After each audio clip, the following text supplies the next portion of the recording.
Good day, Internet. Oh, Hello, Internet. I Internet. didn't see you there. What's going on, Internet? Hey, Andrew Mayne. Hello.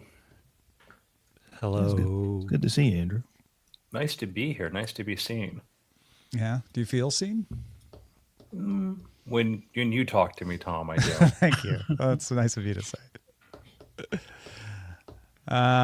Len, it's good to see you too. Len and Andrew, you guys know each other, right? Yeah, we've met, I believe. I know I've been on a show with you before. It might have been on Brian's show. Oh, Brian? Brushwood. Right. Brushwood. Who's that? Yeah. No, it's not ringing a bell. Spiky hair, it used to, anyway. No. No. The celebrity chef, maybe. Celebrity chef rogue. So, Tom, I triple dog dare you to go to an open mic night and do your Microsoft lineup of jokes. My Microsoft jokes. I was following you until that last bit. Tell me more. You put something on something about everything at Microsoft being in the edge case or something like that. Yeah. I said, and I kind of started it because I kind of gave you the gas face, but then you got roasted after that. So, oh yeah, I put the problem with troubleshooting Microsoft's browser is that everything's an edge case. Yeah. Da-dun-da. Yeah. I've got a great 10-minute chunk all about Attack of the Clones, but I can only do it maybe at like Dragon Con, at 11 p.m. That's it. There's only one place in the world. I've got a tight 1 on Microsoft so far, so I'm not sure how. I was about to record the interview with Bart Busschots that's going into briefing next week about his Pocket alternative since Pocket's going away. And he was like, I never use Edge, but they won't let me use Safari for StreamYard. So I'm trying Edge and it's not seeing my mic, and that's what made me think, oh, it's an Edge case. And then while he was troubleshooting and I was waiting for him, I got bored and posted that. Yeah. I downloaded all of my Pocket content and I'm like, maybe I don't need a new Pocket. I just need to train an LLM on this and just have it tell me and just have it find news things. and hallucinate new news.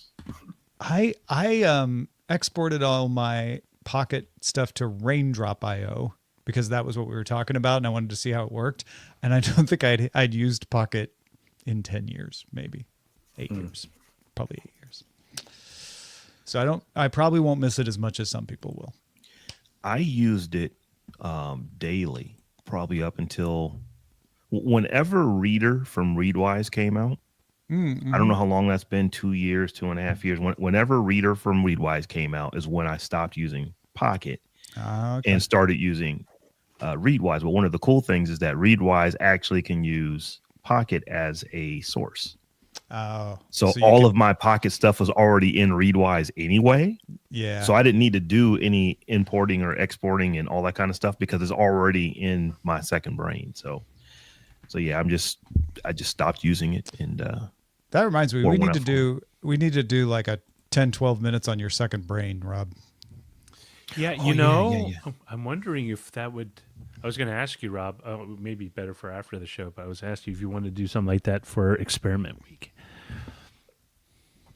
where you did like Rob's second brain, and it'd be just sort of an explanation, but a demonstration of your use of it. Yeah, let's talk after the show. What's your impression of Raindrop? I set it up for the interview and I didn't, so I understand how it worked. It seemed incredibly user friendly. It was really easy to set up and install. But I honestly haven't put it through its paces. So I don't have much to say beyond seems great from first impression. Yeah, it's been around for like 12 years. So it's certainly got some longevity. Yeah, I use Feedly. It's got Feedly integrations also that connects to N8. And I'm looking at this going, maybe, and it's $28 a year. That's a great price. I may jump into this. Bart swears by it. And everything he said he's like, it's got pretty much every platform you use. You'll have a version of this for it.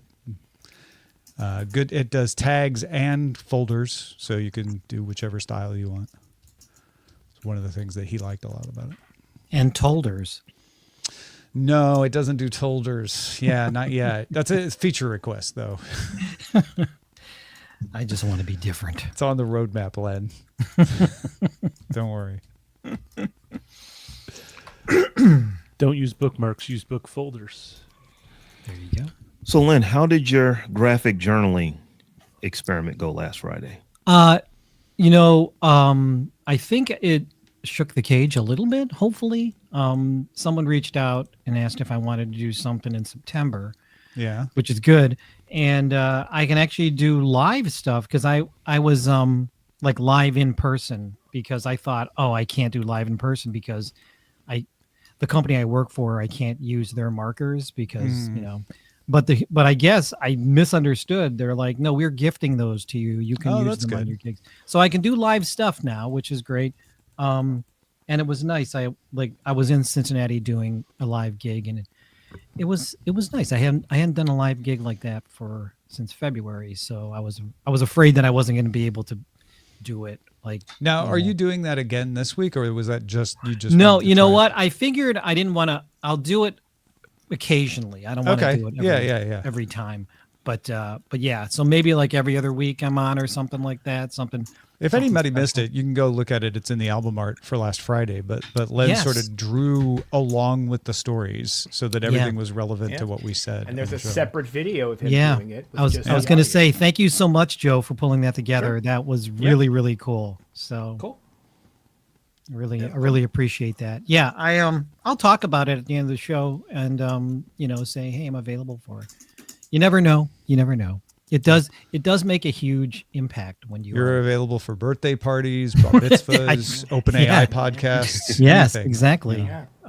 Yeah. It does make it's interesting because it's funny. A lot of these conferences I go to and events, they're always talking about AI integration and how they're and then here's a guy over to the side, an actual artist creating something in front of you. And look, Laminar Rainbow dropped $3 on a super sticker just hearing you talk about it. Oh, that's awesome. It's inspiring. Thank you so much, Laminar. Oh, nice. Awesome. Put that into the he's the best. I'm looking forward to the bald people quiz. Oh yeah. It's interesting that you chose that. I don't want to give away anything. Yeah, I know what you're talking about, though. Yeah, it was fun. I actually had something. I had done something in the past, so I was like, I'll just reuse this and add some new art. Okay, all right. That's a little tease to the art. I see. Good. Yes. It just goes there and teases you. Oh, you can only see the feet. You can only see the feet. What's on your hat, Andrew? AI economics. There was a conference I went to that was actually put on by, guess who? OpenAI. Ronnie Chatterjee, who's the head economist at OpenAI, or chief economist, he put on a meetup there, and it was kind of an interesting discussion because the economics questions, AI is becoming bigger, so they gave out the swag. 1 minute. That was pretty cool. For a second, I thought you were doing a Ferris Bueller thing. AI economics. AI economics. Anyone? You know what I'm talking about? Oh, you mean Ben Shapiro? That was Ben Stein. Yeah, Shapiro. Yeah. George Bush said this in 1988. Ben Stein's money. Yes. When Ben Stein's money. Yeah. Something DOO economics. 30 seconds. Alan Ruck ran his car into my friend's restaurant. That's Cameron from Ferris Bueller. Wow, really? Crushed it. And then my friend's friend goes, man, I bet his dad's going to be pissed. I just watched that on Father's Day. Great movie. Great movie to watch. Did you really? That's great. Mm-hmm. I haven't seen that in a minute. It is really good. It's so good. It's classic. 5 seconds. Have a good show, everybody.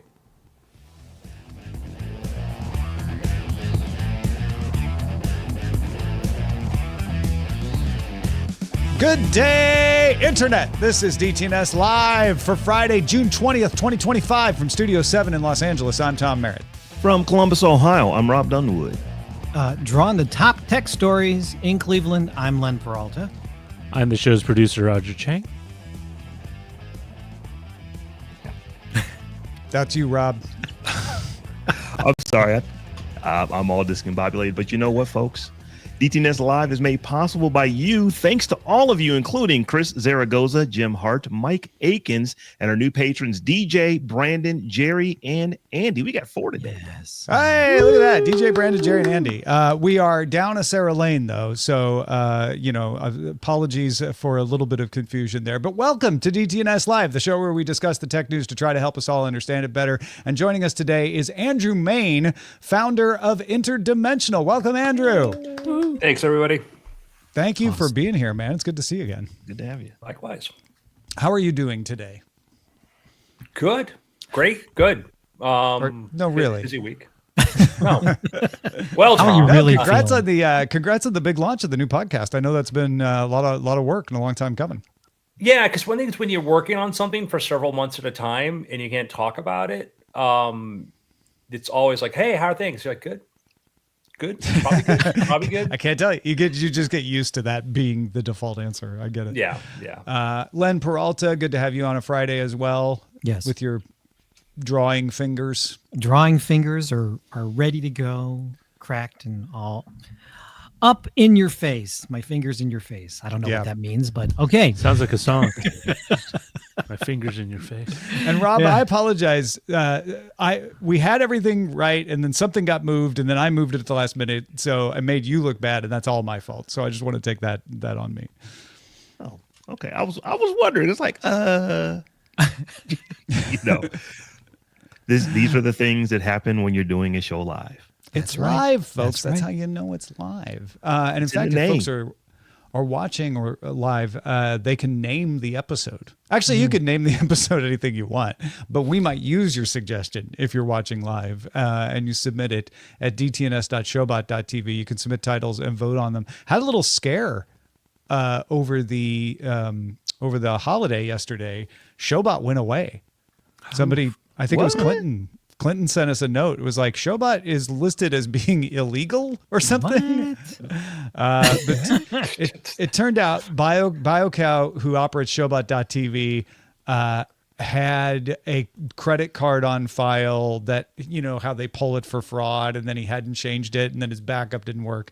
But because Clinton let us know, BioCow was able to fix it, and we're fine today. So we already have two title suggestions in there.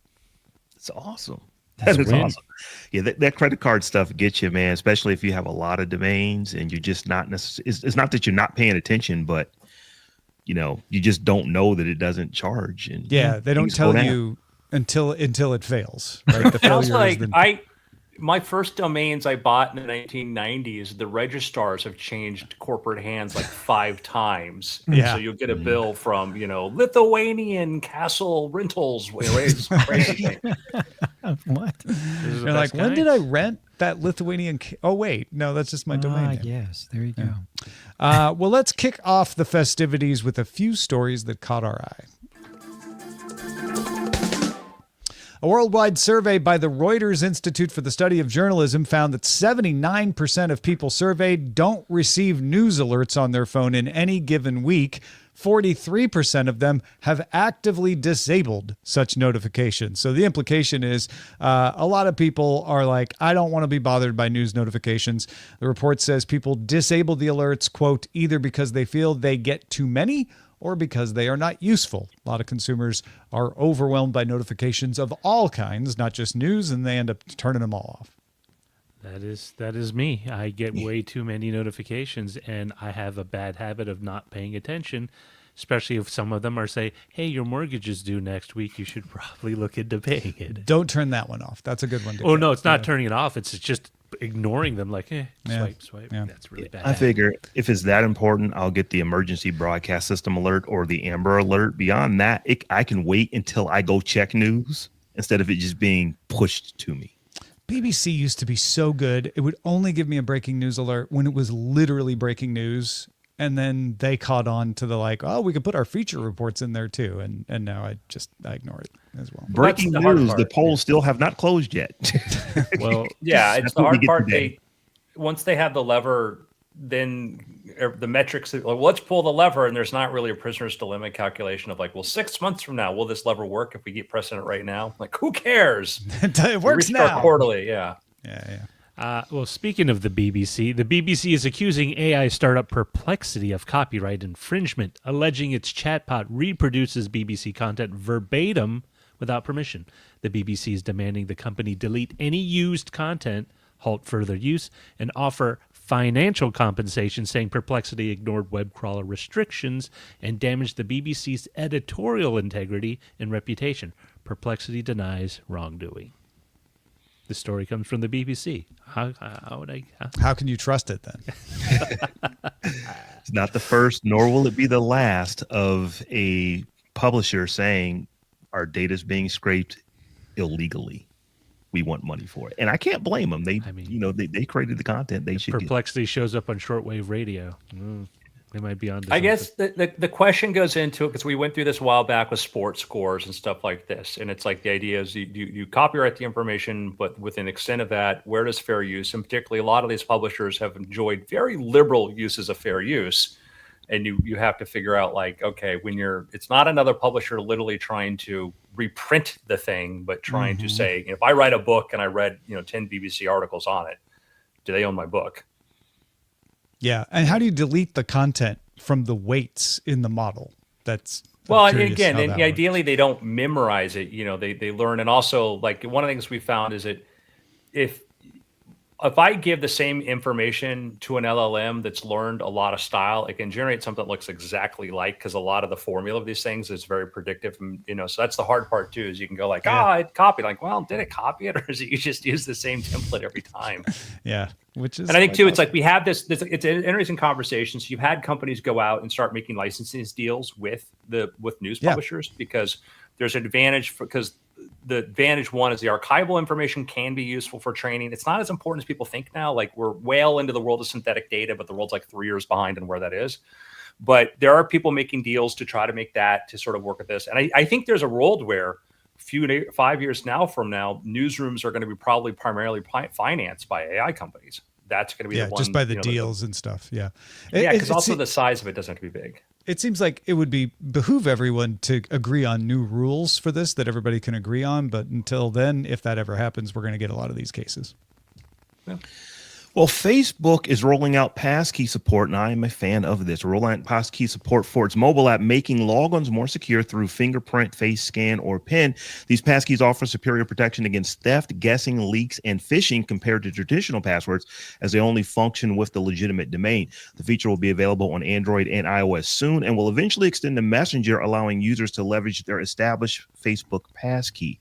And if for no other reason, I'm a fan of this because it will probably mean that at some point I will stop getting these calls. Hey, son, how do I log into Facebook again?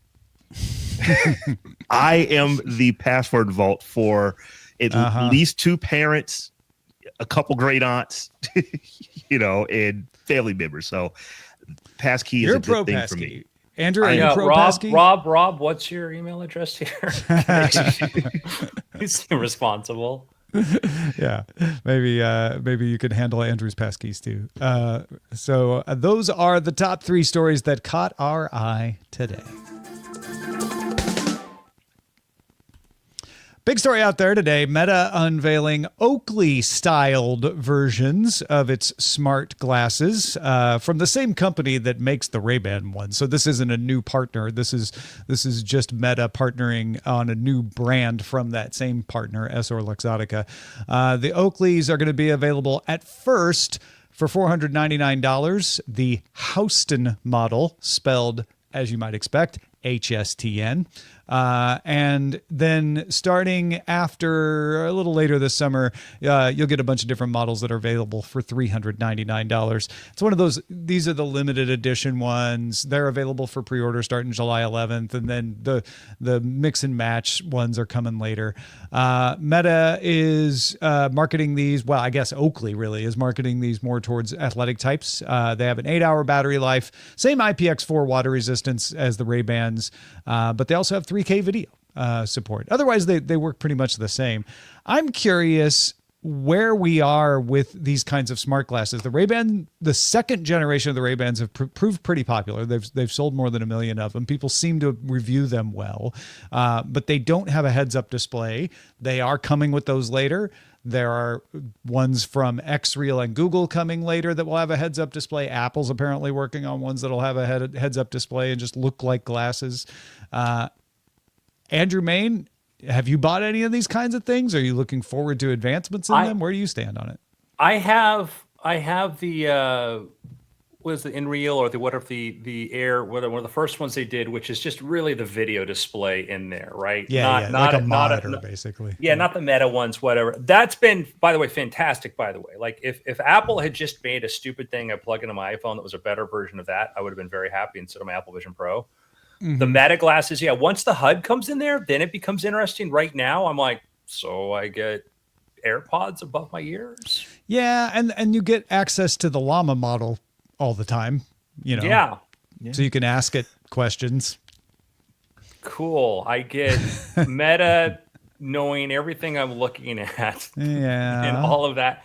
I have this, you know, I like relationships with companies like Apple where I just pay you a certain amount of money and then I get the service and then I'm not worried that you're incentivized to all of a sudden do other stuff with it. So yeah, that's my take.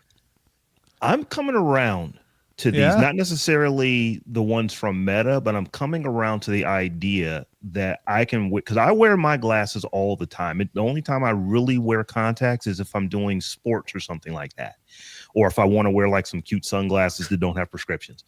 But I'm coming around to this because it is kind of cool to be able to just take video right from your face and get your, you know, get your heads up, not display, but get your perception of how things are happening from a video standpoint. Yeah. I've seen enough of that video. You don't have to hold it's anything. Hands free. I've seen enough of that video to where, okay, that's kind of useful. And I don't know about $500 Oakleys at this point, but the Ray-Bans are not terribly expensive when you look at the Wayfarers that they're basically structured from. It's like, okay, you're going to basically put a computer in there that can talk to me and do all these other things for like an extra $120-$130. So like I said, I have come around to it. What I really do want, there was a you know, a show, I think it starred Sean Penn. It was about like the first manned mission to Mars. I think it was called The First. The glasses that they have in that show, that's what I want, because they just look like regular glasses until they are not doing regular glasses things, and the lenses darken out. So people who are looking at you know that you're doing something, but you can make telephone calls, you can watch video, you can bring up stuff that the glasses have seen. You know, I've always thought that was pretty cool. I think there's a place for that. That was a great show that was about a mission to Mars where we never actually went to Mars. The glasses, that kind of tech was a very neat idea. I like that, Rob, because I like to have a HUD that can do something, because I could see because I don't have to wear it all the time. I could see for certain times a day I want to put this on. I have a friend that's working with Meta on some of the interactions and some of the game stuff for it. And I think there's a there. I think there's a really cool there, but I don't know what it is. Yeah. I'm actually with you, Andrew. Are yours tethered, the ones that you have that work as a monitor? Yeah. I feel like that would be my major use case and I actually have the first generation of the Wayfarers. Battery life is horrible. Video recording was horrible, which is why they didn't succeed. But I liked the idea. I just wanted to see, if I could have plugged those in or paired those with a computer to use as a monitor, then I probably would have kept using them. In fact, I ordered some of the new XReals that do exactly that because I want to try that like on planes and in cars and stuff like that. Miracle. Yeah. They don't too crazy. I also have these, if you guys are interested. Like I buy everything I can that's anything. Have you seen? Which ones are those? This is the I'm like, man, I mean, they're like glasses, obviously without glass. Cause the batteries are off. These are the ones that have it's an e-reader. These are the ones that came out. That was literally the e-ink display in there. And I'm like, I don't think this is the right form factor, the right thing. I will buy these to support you because I want to see interesting things. Develop, But I just love the idea of like a thing that's literally only for reading. I mean, if they can do all the things as well as just be my normal day-to-day glasses, I would be stoked. Where I can just put them on at the beginning of the day and then take them off right when I go to bed, and I don't have to worry about everything in between, but get all the same functionality out of it. Like, really, it's just like on my face. I'm mowing the yard or something or doing something else. Just all the basic stuff, and I don't have to think about it. One other thing I would love to have, and doesn't have to be these, is just to have like a pass key in my glasses. So since I always wear glasses, if I ever need it, I can just take my glasses off, tap it, and put it back on my face. Oh, that'd be kind of cool. But Andrew, we are all of the age to probably get the reference, but I'm imagining you with a Fred Sanford drawer full of glasses that you have to hit a table to open up the secret drawer. And you've got all types of various headsets and stuff in it. So it's pretty cool. All right, Rob. We have got some numbers from Cloudflare. Cloudflare basically has most of the internet running through it, so their numbers are worth looking at. What are they saying about publishers and LLMs? So there is a really interesting article over on Axios where the CEO of Cloudflare, Matthew Prince, stated that search traffic referrals have plummeted as people have increasingly relied on AI.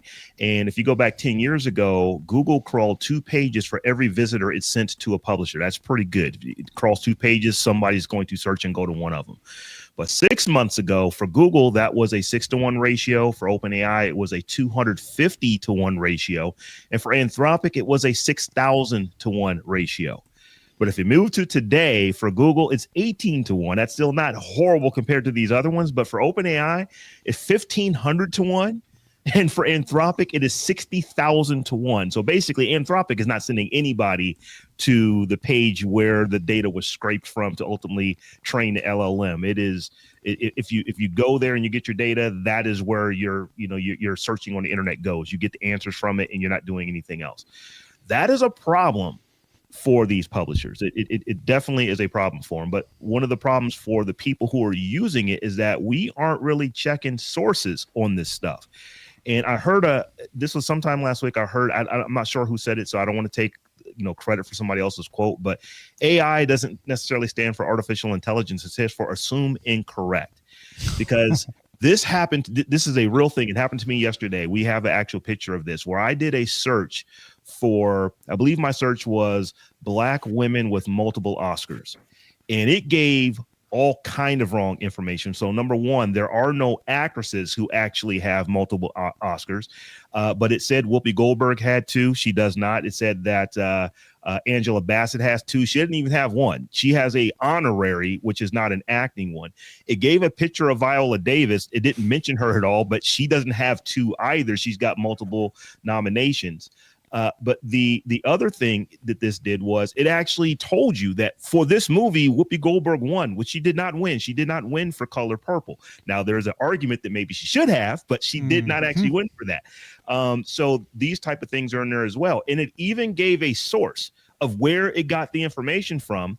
When you go to the source says nothing of the sort. It says exactly what happened. That there was controversy that Whoopi probably should have won for Color Purple, and she didn't. That there was that there was an argument that maybe Angela Bassett should have won for the Tina Turner story, and she didn't.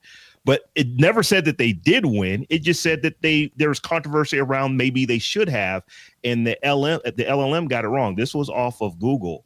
So I just thought that when you start looking at this, guys, if we are going to go and get all our information directly from these bots, you have to check the sources, and you have to double check that the sources are actually, saying what the LLM says, because in this case it did not. And this was not a test.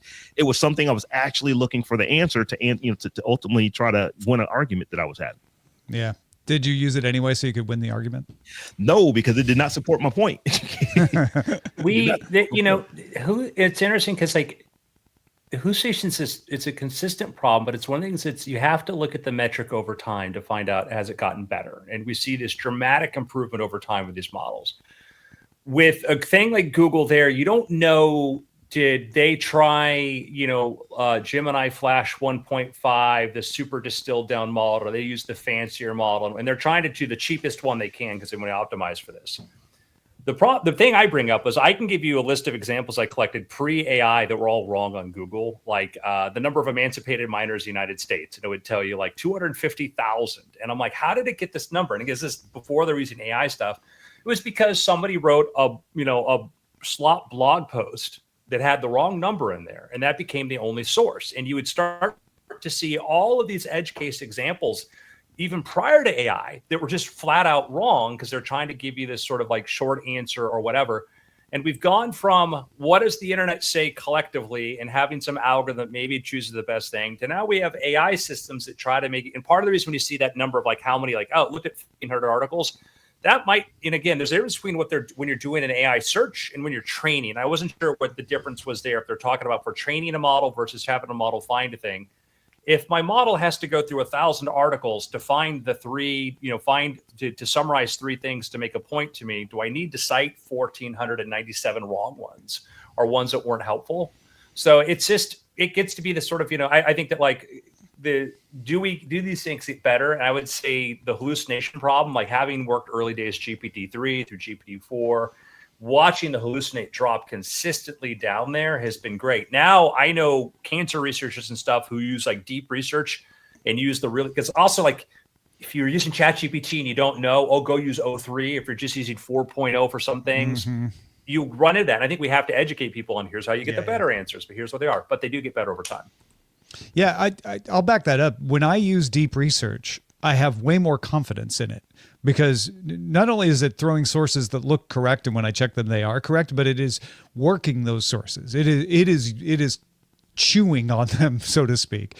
Whereas, if I'm using the wrong model, or not the wrong model, but I haven't paid attention to what model I'm using, especially if I'm looking for something where I know there's not as much information on the internet about it, I will often run into what Rob's running into, which is I click on the source and I'm like, the source doesn't say what the summary said it said. So there are different levels of accuracy from different tools. And that's a product problem. It's not a user problem. That's a product problem. The product needs to be better at getting to the point I think the capabilities are there now. But you run into a thing too, like, well, but if I'm going to use the higher end model and go through all these sort of paths through whatever, it costs more. I don't want to do that. I want to do that. Like, well, then we live with, Rob losing a bet that he shouldn't lose. And Rob's not going to be happy and Rob's not going to want to use it. Yeah. The thing is with that, though, that is pretty easy to find out. I mean, there's only a couple best actresses in history. Was to the list, which was accurate.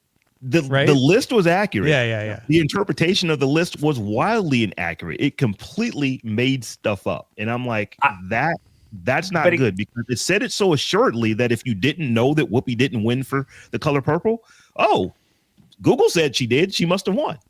Yeah, and I don't know what model they're used, but if they're using, because you have your big, like Gemini 2.5 is an incredible model, very, very capable. I think it just scored on top of there's a thing called Humanity's Last Exam, where they get these professors to come up with the most challenging things, and it does amazing.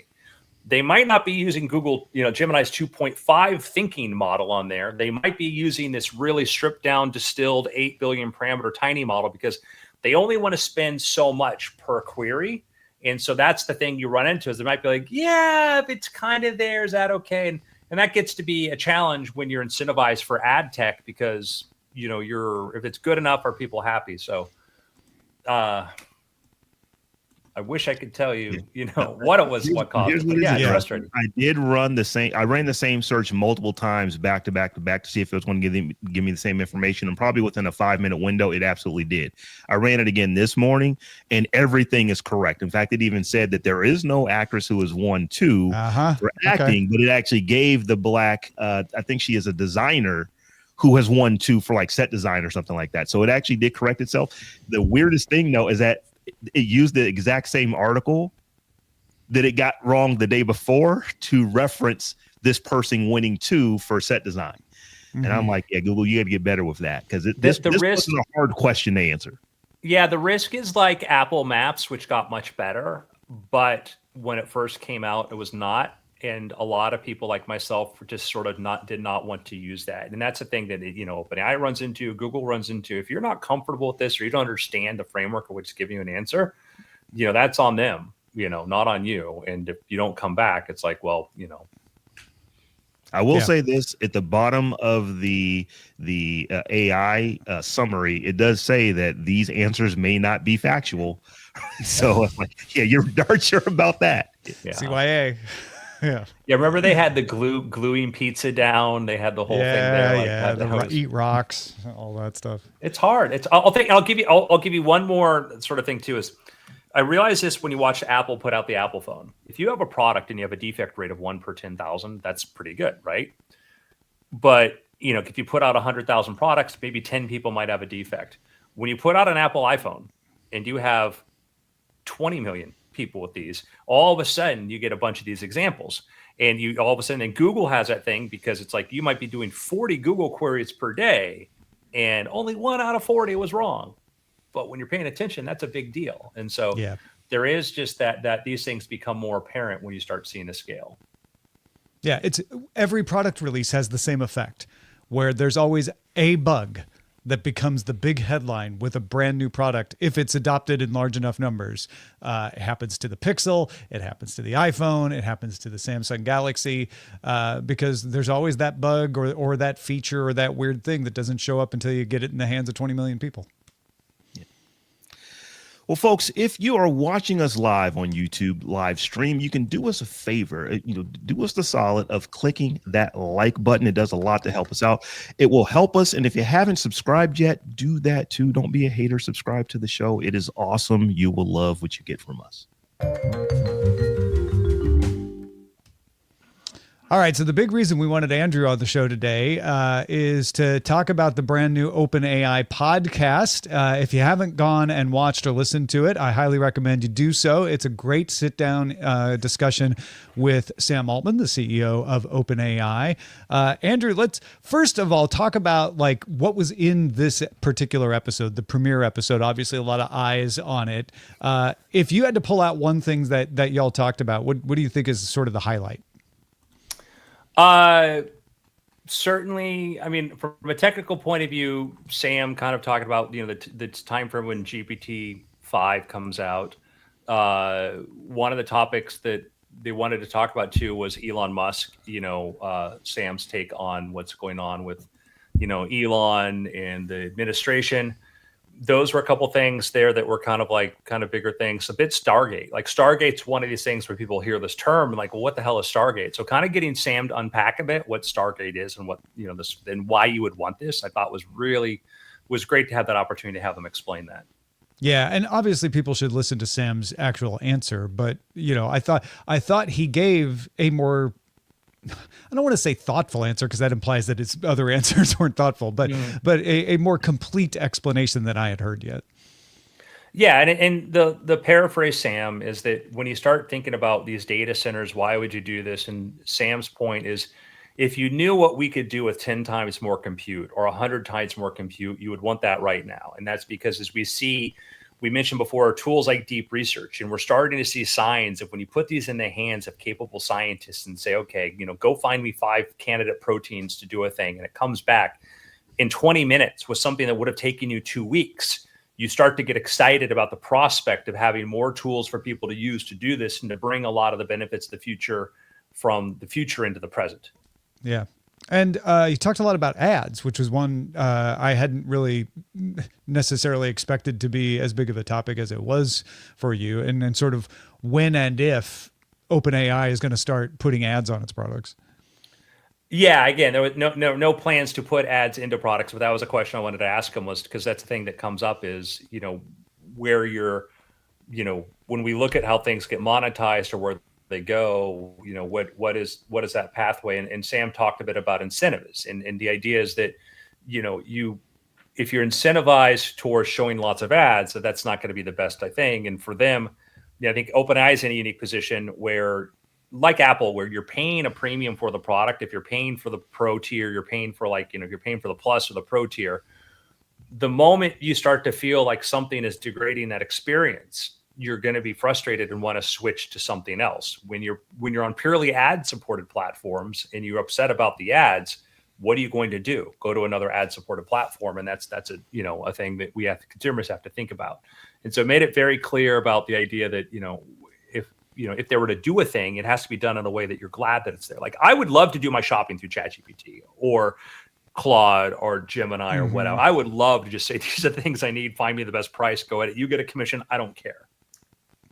Now, so go ahead, Rob. Sorry. I was going to say, if I had the opportunity to talk to Sam Altman, I think the number one thing on my mind would be about AGI. Did you have the opportunity to 100%. Ask about that? And I just want to prepare for when the Terminators come. Well, I think that one of the things we talked about in the episode was, when I was at OpenAI, starting back in 2020, we talk about the idea of where these things could scale. And nobody 5 years ago, nobody took it seriously. Nobody was thinking that we'd be where we are now, except for some people, I think, inside OpenAI. And you think about, at that time, it was like, is somebody going to discover some magic algorithm that's all of a sudden going to leap ahead, and all of a sudden they're going to have these capabilities and pop out of the woodworks and be like, surprise, AI's here.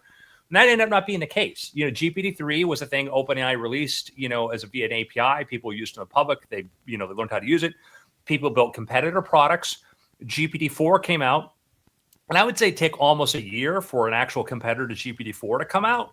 But then Google threw a lot of energy into it. Other people threw energy into stuff. And so now we're in a space where, everybody's sort of leapfrogging each other. But there's not just one player. OpenAI is not the only game in town when it comes to AI. There's other really capable companies building that.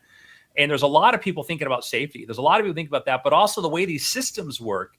It's not like in AI, it's traditionally, I built this super intelligent system and it's fully embodied in a thing that looks like a person that could just run out in the world. Like, these things take up massive data centers, and it's a very different form of intelligence than I think we thought it would be.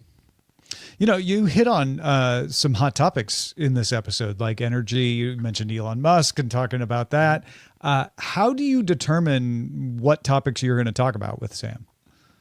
Everything's fair game. Everything's fair game as far as what we want to go into. The purpose of the podcast is there's a lot of stuff out there that,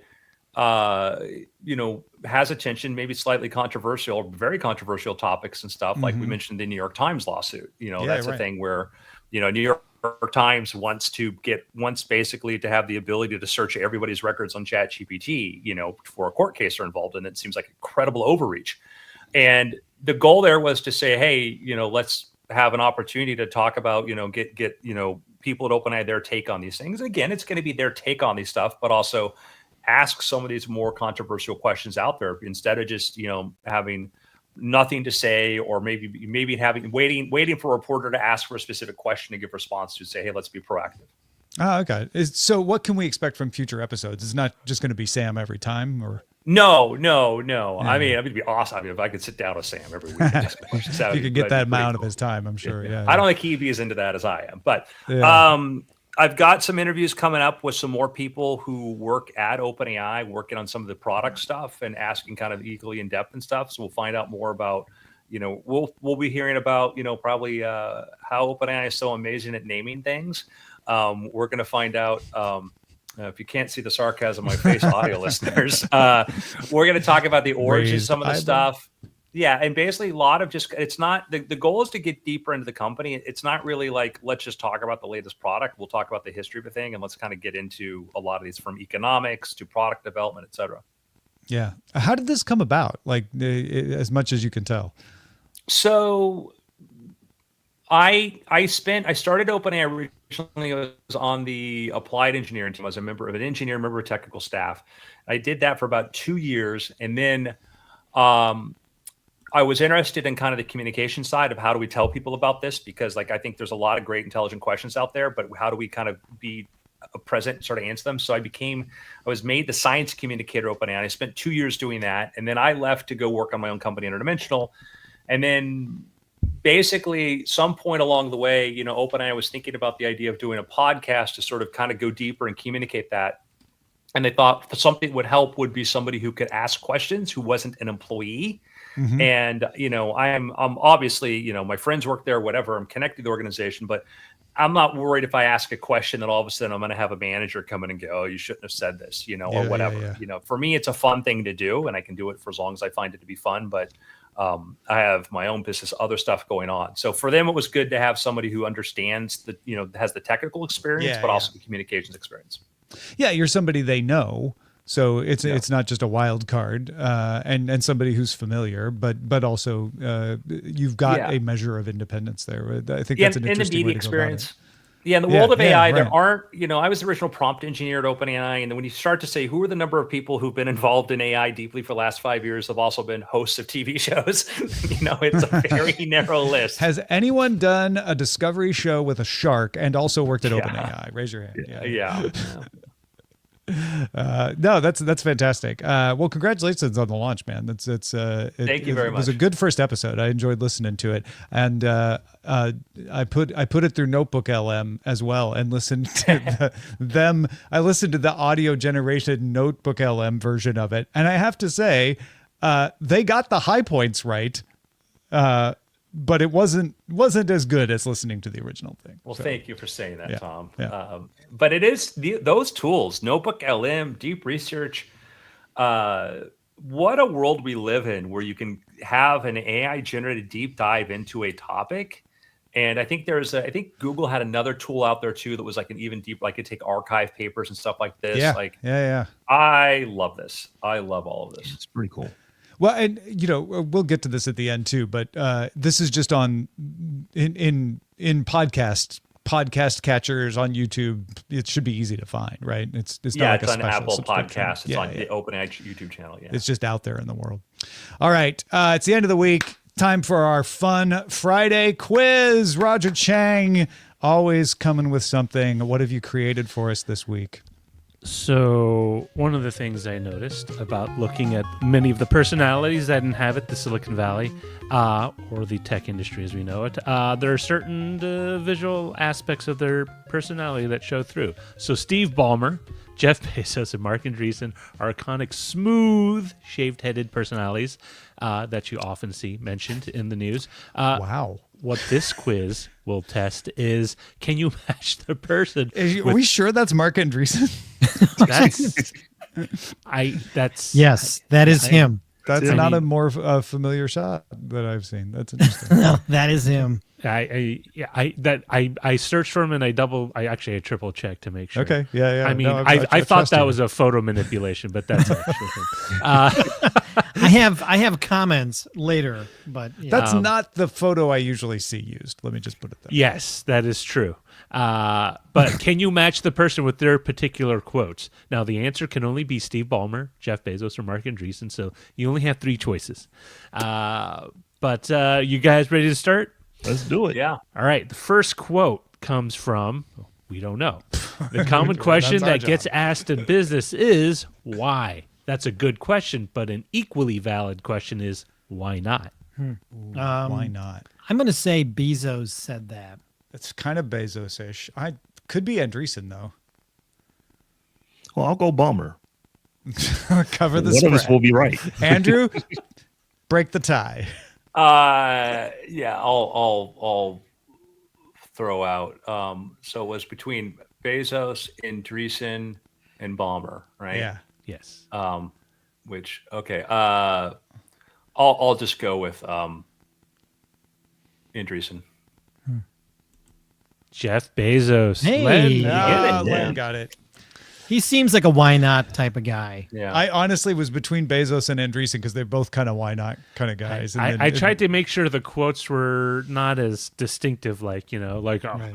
We don't need that's just it. It's I could see any of them saying that, though. It's not like it's a strong personality indicator there. It's Which one of them said, I think we had a great year at Amazon this year? Which one said, developers?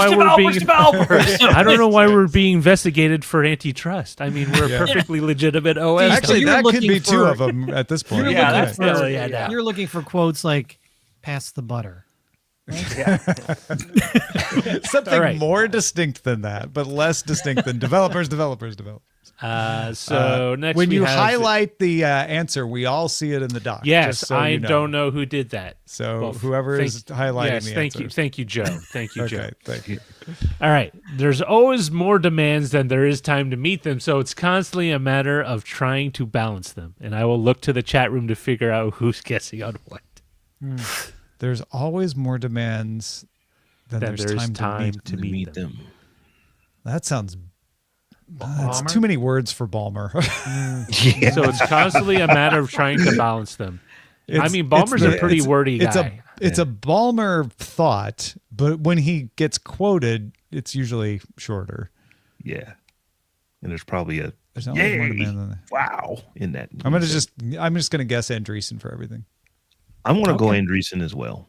I'm going to go with Andreessen as well. Jeez, wow, 3 for 3. Oh, 3 for 4. Andrew? I'm gonna go with Balmer. It is Mark Andreessen. Lean into the Balmer. Okay. It is Mark Andreessen. Mark Andreessen. Quote number 3. Companies in every industry need to assume that a software revolution is coming. I don't know. Didn't Andrew say that earlier on the show?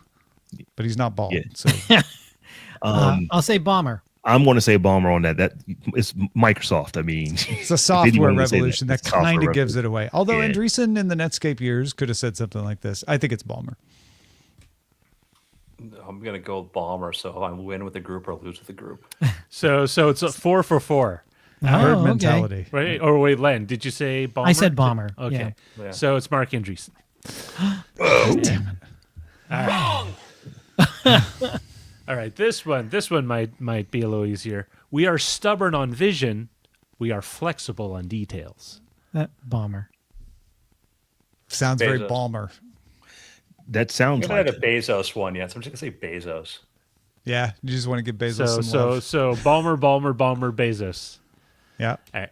It is Jeff Bezos. Ah, He is nice, flexible. Andrew Mayne. Man, Not that one because of any sounds so much smart, like Balmer, though. everybody, just because of. I think they all could have had the same CEO coach given this line. So. Yeah. Well, they probably had the same stylist there. I believe you have to be. Quote number 5. I believe you have to be willing to be misunderstood if you're going to innovate. Andreessen. I'm going to go Balmer again. I'm gonna stick with Bezos. I'm going to go with Balmer as well. So I believe you have to be willing to be Balmer, bald Bezos. if you're going to introduce that. You need to shave your head every 2 days. Headwax says it's Jeff Bezos. Bezos. Man, you're cheating. Hey, I'm batting 1,000. I have not got one right yet. You're also cheating, Well, but in I reverse. just did Bezos to be contrarian the first time, and then I said I'm just going to double down on it. So Yeah, I'm just going to start answering Andreessen for everything. Quote number 6. It's how tenacious you are that will determine your success. Andreessen. Jack Black. Jack Black. Because Tenacious So D, Balmer. right? I'm going to go with Balmer until Balmer is actually the correct answer. I'm So going to gonna say go Balmer too. So Balmer, Andreessen, Andrew. this is Bezos. Bezos. Bezos. Yeah, of course. Yeah. It's Steve Ballmer. It is the Ballmer. Yay! Tenacious is a very Balmer He word. would have been my last guest there too. So that's how bad off. I was. Tenacious. You got to put it in a head. You got to put the problem in a Tenacious headlock B. and then have it. All right. Quote number 7. If you decide that you're going to do only the things you know are going to work, you're going to leave a lot of opportunity on the table. I Sounds say like Bezos. Balmer, but that's a lot of words. I'm with Andrew on this one. Okay. Bezos. wanna I'm going to join the say Mark Bezos boys. Andreessen. So Andreessen from Len. I'll go Bezos on this one. So Yeah, 3 come on Bezos in. and 1. All right. It is Jeff Bezos. Oh my gosh! How does the kid do it? This guy just doesn't shut up. He keeps spouting. All right, off. last quote, number 8. All companies of any size have to continue to push to make sure you get the right leaders, the right team, the right people to be fast acting and fast moving in the marketplace. Developers. I'm going to say Balmer. Yeah. Yeah, Balmer. That sounds like him. Balmer. I mean, it's like an Andreessen thing, actually. So Ballmer, Andreessen. I'm definitely going Andreessen. So Andreessen, Ballmer. Yeah, I'm just following Andrew because It is he's a Steve winner. Ballmer. It is Ballmer. Damn it. Yeah. Andrew, you betrayed See me. what you got, Tom? And one time I deviated. Yeah. It's sort of like doing following an index stock, right? Index fund. Yeah, it's about Fast moving, worthwhile. fast acting. I would have been wrong on Bezos too. That would have been my other guess. I mean, so. what I found interesting is like when I Yeah, was going, seriously. How did you figure these out? when I came up with this idea, I was like going through all the kind Gemini. of tech luminaries, but Actually, I 10 of these realized quotes are real. this is the thing. Outside of all of them, I mean, Steve Jobs is alone because he's very unique in the way he talks, And he's so quoted. It's kind of hard to find things. Yeah. Mark Zuckerberg has a very Zuckerberg-esque, like recognizable tilt on- style. like just the way he just talks. Everyone else talks like corporate CEO. Oh, I don't know. I would say Bezos has got some good stuff. Like Bezos is like, the anecdotes versus facts, whatever data. You show me your margins, I'll show you my opportunity. There are some very Bezosian sort of stuff. And I'd say That's the true. Andreessen too, where you kind of when you go for the outlier stuff. But that's hard because then you go, I know who it is. Like, well, that's why. It's because it's the outlier stuff. Yeah, exactly. And So a lot of their quotes are actually very interchangeable. Like it I was know. really hard to. Yeah. I've learned that. I mean, you should have been here the 2 weeks ago. We did one where I did Steve Jobs quotes, actual Steve Jobs quotes, or ones generated by ChatGPT. Yeah, that was fun. I think ChatGPT only did two a of them pretty good fooled. job. Only two of them fooled everyone. But All right, before we get out of here, we always check the mailbag. So let's do that now. Matt wrote in through Patreon, responding to our conversation on Wednesday about OpenAI and Mattel teaming up. Matt wrote, I look forward to my sycophant Barbie teaching kids what real friendship is like. Normally, I'm pro AI, but when it comes to kids, I get more concerned about the impact. I'm sure things will get worked out in 10 years once they figure out how to maximize the positives and minimize the negatives of AI friends. It's the young kids growing up now with version 1.0 that worry me. And can we assuage Matt's fears at all? I mean, these things move very fast. I mean, ChatGPT is like barely 2 years old. Won't be 10 years. And I think that the rate of improvement, I said, we have to sort of look like, oh, I had that experience again where I did the thing I didn't want to do. Okay, but was the last time you had that experience 30 minutes ago or 3 weeks ago? And you have to, and we're very bad at sort of noticing improvements over time. So you have, and that's why hard metrics are good. It's. I talked to Sam about the psychopathy thing too. I talked about the effect of ChatGPT in education and stuff. And I think the thing, it's like any tool, you have to figure out how to use it. And I saw a thing on Twitter where somebody talked about like their kid kept asking them about like Thomas the Tank Engine, kept asking questions, and finally he put the kid in front of ChatGPT voice mode and said, just talk to ChatGPT about it. He said he came back an hour later and the kid is still talking about the damn show, and it's like, but for the dad's like, that's a win. Sam pointed at the point, he said, hey, he has kids, like he says, ChatGPT is always going to be smarter than my kids. And everybody has to get used to the idea of you. And he says, I'm okay with that. I think, like that's the future we're heading into. I'll go the other direction and tell Matt, when I grew up, we had lawn jarts and toys that like literally electrocuted you. So, I think things have improved. Easy bake ovens. What are you doing in there? Nothing. The Evil Knievel motorcycle that shot the sparks out the back. That was a glorious. Could cause Oh, no. fire. You mean when they used to have lead painted toys? Remember all those? How about those little magnetic beads that They still sell them, but now they have Very this big swallow swallowable. them? They'll destroy There your was Tonka a gas-powered pogo stick. Oh, right. Yeah. I forgot about the gas-powered focus. crazy. I'm worried about what Barbie's going to say to my kid. You got other problems here. Yeah. I think we improved. Well, folks, remember, you can send in your comments to feedback@dailytechnewsshow.com. And of course, if you are a patron, you can send us your comments there as well. Big thanks to Len Peralta for drawing for the show. What have you drawn for us this week, Len? Well, this is something I did something different last week. I did another thing different this week. I actually drew Roger's quiz Oh, nice. Bezos, Ballmer. Oh, wait, I spoke too Andreessen. soon. Nice was not the word I was looking for. So I had drawn this picture of Jeff Bezos a couple years ago. I actually sent it to him, and believe it or not, I did not get any kind of response. But I got to tell you, we talked about Mark Andreessen. I had never seen that gentleman before. My reaction: shocked. Something And about how good looking he was. Yeah. No, this is. He's got quite a skull. Let's just say that. Anyway, It's a brainy guy. If you're interested in this, the internet's cool. By the way, he had to fight Tim Berners-Lee. Like, we should put images. Damn straight.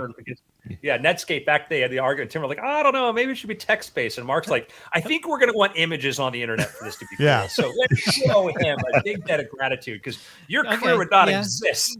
Yeah, and now it maybe kind of backfired, but you'd be there talking about what you drew. Yeah. If you're interested we'd still in be this on image, go to my online store, lenperaltastore.com. You can order it there. By the way, I am, if you saw last week, I did a graphic recording of the show. I plan on doing that again in the near future, hopefully again.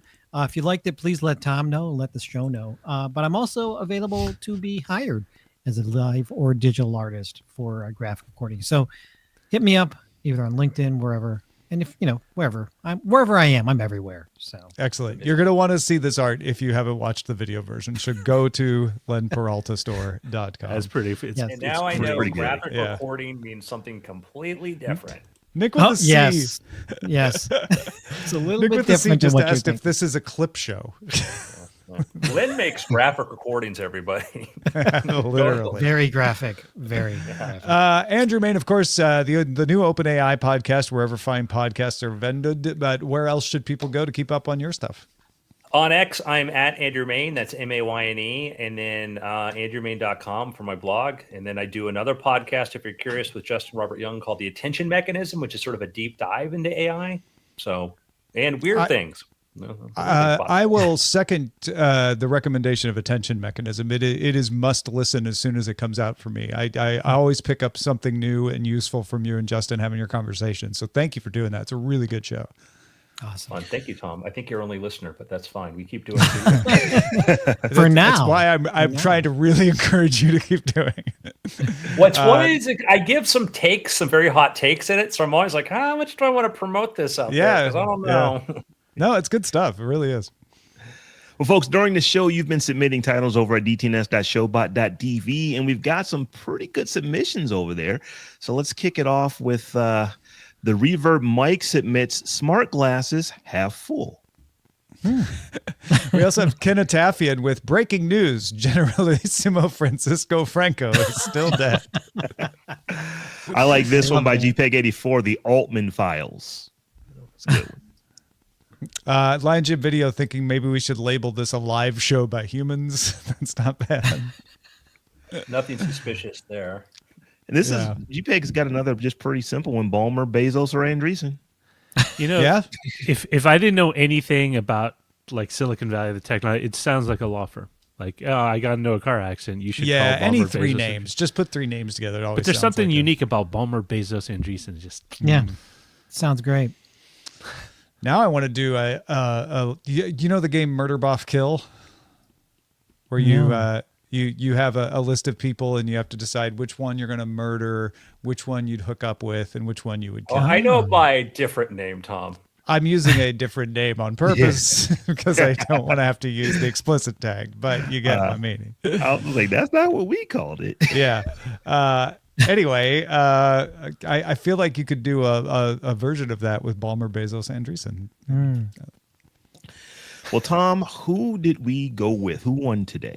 Thank you, Rob. Our title for today is the Sam Altman interview. Thank you, Zoe Brings Bacon, for that title. We appreciate it. Nice. So we have got some Twitch and YouTube call outs that we need to do here. So let's see here. Laminar Rainbow hit us with $3 over on YouTube. And we got some Patreon raises from, let's see, that's Dodge and Francisco. So thank you, gentlemen.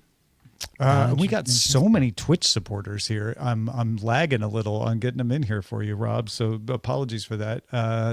That is not going to work. You know what? I think I'll just read them myself. Eyewear Lederhosen gifted someone a tier 1 subscription, and it was Roger that he gifted it to. So that was very nice. Thank you, Eyewear Lederhosen. Also, Gigantified an emote. Zoe gave us some bits. There was a hype train. Brian M64 cheered us with bits. Brian M64 also back for the 44th month, said you're all awesome. Eyewear Lederhosen gifted a 1-month tier 1 subscription to Len Peralta as well. Yes, I got that. Nice. Thank you so much. Cybermage Mike gave us a follow. Also, Eyewear Lederhosen gifted a 1-month tier 1 subscription to Tig Biddies Forever. And that guy Green subscribed for the 72nd month. Glad to continue supporting. Thank you. Graphic recording. Twitch was on it today. Yeah, it was. We also got some raises, right, Rob? We did. So let's see. We got one from Dodge, and one from Francisco. Oh, thank you, Dodge and Francisco. That's excellent. Appreciate that. We also have a new top 5. We always premiere the new top 5s on Friday. These are specs to look out for when you're shopping for a laptop. Roger put these together and I deliver them. You can catch it at Daily Tech News Show on TikTok and Instagram and youtube.com/Daily Tech News Show. Don't forget, folks, to catch us live. We are here to chat with you Monday through Friday, 4 p.m. Eastern, 2000 UTC. Find out more at dailytechnewsshow.com/live. Have a great weekend. We'll be back on Monday with Justin Robert Young. Talk to you then.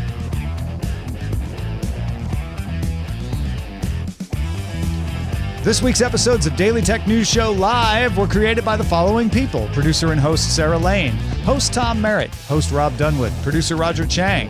Video producer Joe Kuntz. Producer at large Anthony Lemos. Social media producer and moderator Zoe Detterding. Our mods Beatmaster W. Scottus1. BioCow. Captain Kipper. Steve Guadarrama. Paul Reese. Matthew J. Stevens aka Gadget Virtuoso. And J.D. Galloway. Mod and video hosting by Dan Christensen. Music provided by Martin Bell and Dan Luters. Art by Len Peralta. Acast ad support from Tatiana Matias. Patreon support from Tom McNeil. Contributors for this week's shows included Justin Robert Young, Chris Christensen, and Scott Johnson, and our guest this week included Andrew Mayne. Thanks to all the patrons who make this show possible. This show is part of the Frog Pants Network. Get more at frogpants.com. Diamond Club hopes you have enjoyed this program. Nice. Goodbye.